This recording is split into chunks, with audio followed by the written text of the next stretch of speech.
প্রস্তাবিত বাজেটের কঠোর সমালোচনা করে বিএনপি মহাসচিব মির্জা ফখরুল ইসলাম আলমগীর বলেছেন, কালো টাকা সাদা করার সুযোগ দিয়ে দুর্নীতি ও লুটপাটের পক্ষেই অবস্থান নেওয়া হয়েছে। কর্মসংস্থান সৃষ্টির মতো গুরুত্বপূর্ণ বিষয়গুলোকে পাশ কাটিয়ে দুর্নীতির জন্য অপ্রয়োজনীয় খাতে বরাদ্দ বাড়ানো হয়েছে বলেও মন্তব্য করেন তিনি। মনির মিল্লাতের প্রতিবেদন।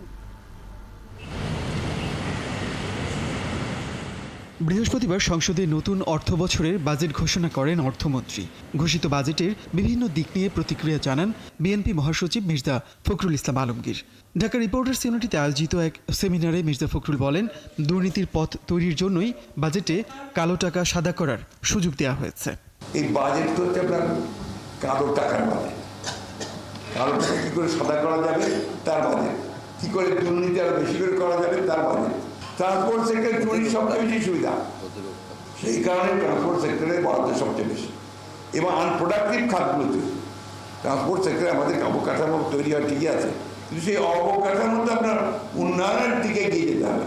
তিনি বলেন, কর্মসংস্থান বাড়ানোর কোনো পরিকল্পনা বাজেটে নেই। জনগুরুত্বপূর্ণ বিষয়গুলোকে পাশ কাটিয়ে অপ্রয়োজনীয় খাতে বরাদ্দ বাড়ানো হয়েছে। এখানেও দুর্নীতির অভিপ্রায় দেখছেন বিএনপি মহাসচিব।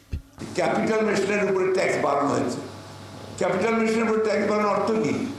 অর্থ হচ্ছে যে এখানে যেন ইন্ডাস্ট্রি না হয়, যন্ত্রপাতি যেন আমদানি করতে না পারি আমরা, আর কোনো কলকারখানা না করতে পারি। এমপ্লয়মেন্ট কোথায়? আপনার মানুষ কর্মসংস্থান কোথায়? মানুষ কাজ পায় না।